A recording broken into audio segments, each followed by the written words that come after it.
नेपाल में जेनजी क्रांति ने सत्ता तो बदल दी, लेकिन अब सवाल ये कि देश की कमान कौन संभालेगा। सबकी नजरें उस एक चेहरे पर थी जो इस आंदोलन का प्रतीक बना, काठमांडू के मेयर बालेन शाह। लेकिन कहानी में अब एक नया मोड़ आ गया है। दरअसल नेपाल इस वक्त एक ऐतिहासिक चौराहे पर खड़ा है। प्रधानमंत्री के इस्तीफे के बाद पैदा हुए सियासी शून्य को भरने के लिए जब पूरा देश अपने नए हीरो बालेन शाह की तरफ देख रहा था, तब बालेन ने अपनी एक फेसबुक पोस्ट से सबको चौंका दिया। उन्होंने साफ कर दिया कि वो फिलहाल देश का नेतृत्व नहीं करेंगे। बालेन शाह ने प्रधानमंत्री की कुर्सी पर बैठने से इनकार कर दिया। अब ऐसे में सवाल ये कि अब कौन होगा नेपाल का अगला नेता, और आखिर बालेन शाह ने सत्ता का ये सुनहरा मौका क्यों ठुकरा दिया। बालेन शाह ने सत्ता की कमान खुद संभालने के बजाय एक बेहद सम्मानित नाम आगे बढ़ाया है, नेपाल की पूर्व मुख्य न्यायाधीश सुशीला कार्की का। बालेन ने ऐलान किया कि वो और पूरा जेनजी आंदोलन अंतरिम सरकार के नेतृत्व के लिए सुशीला कार्की को अपना पूरा समर्थन देते हैं। लेकिन बालेन का संदेश सिर्फ यही नहीं रुका। उन्होंने अपने युवा समर्थकों यानी जेनजी को संबोधित करते हुए एक बड़ी अपील की। बालेन ने लिखा, प्रिय जेनजी और सभी नेपालियों, देश एक ऐतिहासिक मोड़ पर खड़ा है।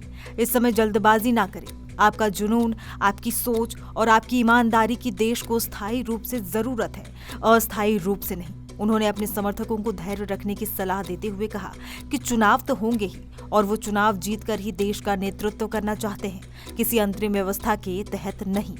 ये तो हुई युवाओं से अपील, लेकिन इसके साथ ही बालेन शाह ने राष्ट्रपति से भी एक बड़ी मांग कर डाली। उन्होंने अनुरोध किया है कि जेनजी द्वारा लाई गई इस क्रांति को बचाने के लिए जल्द से जल्द संसद भंग की जाए और एक अंतरिम सरकार का गठन हो, ताकि देश में शांतिपूर्ण और व्यवस्थित तरीके से नए चुनाव कराए जा सके। सरकार बनाने की कवायद तेज हो चुकी है। कल दिन भर बैठकों का सिलसिला, मेरे ठीक पीछे आर्मी हेडक्वार्टर है, यहीं पर युवा प्रदर्शनकारी पहुंचे हुए थे और 25-25 के ग्रुप में वो अंदर जाकर आर्मी चीफ से मुलाकात कर रहे थे। हालांकि कोई निष्कर्ष या फिर कोई सहमति कल की मुलाकातों के बाद नहीं बन पाई। आज भी ये बैठकों का सिलसिला जारी रहेगा। हम लगातार जब इन जेनजी प्रदर्शनकारियों से बात करने की कोशिश कर रहे हैं कि आपका नेता कौन है, कौन जाकर आपकी बातें अंदर रख रहा है, तो वो कह रहे हैं कि हम सभी जाकर आर्मी चीफ से मिलना चाहते हैं और हम अपनी बात उनसे सीधे कहना चाहते हैं। तो इसीलिए जो फॉर्मूला मुलाकात का निकाला गया है अदिति, वो ये है कि 25-25 की संख्या में एक एक ग्रुप अंदर जाएगा, वो मिलकर आएगा, फिर दूसरा ग्रुप आएगा। तो ये सिलसिला आज भी चलता रहेगा।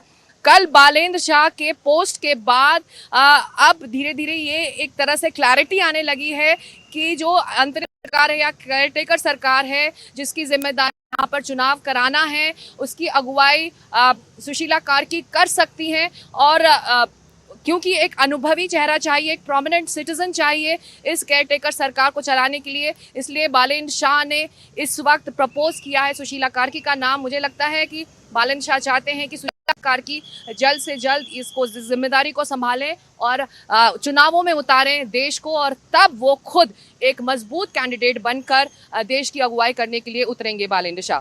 तो साफ है, बालेन शाह एक लंबी रेस के घोड़े की तरह सोच रहे हैं। उन्होंने तत्काल सत्ता का मोह त्याग कर लोकतांत्रिक प्रक्रिया पर अपना भरोसा जताया है।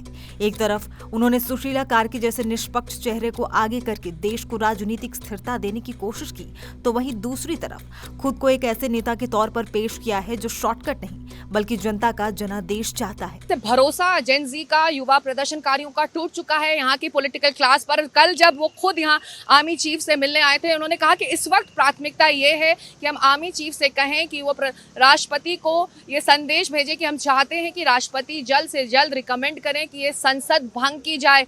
इन लोगों को कोई अधिकार नहीं है कि वो संसद को में बैठें और संसद चलाएं।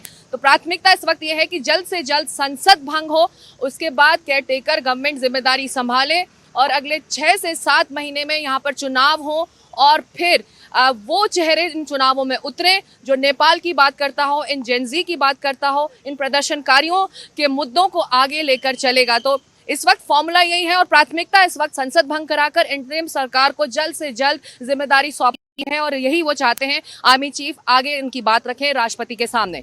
बालेन शाह के इस दाव ने नेपाल की सियासत में एक नई बहस छेड़ दी है। सवाल ये कि क्या राष्ट्रपति उनकी मांग मान लेंगे, क्या सुशीला कार्की अंतरिम प्रधानमंत्री बनेंगी, और सबसे बड़ा सवाल, क्या सत्ता ठुकराकर बालेन शाह ने भविष्य में नेपाल का स्थायी नेतृत्व हासिल करने की अपनी राह और भी पक्की कर ली है। इन सवालों के जवाब ही नेपाल का भविष्य तय करेंगे।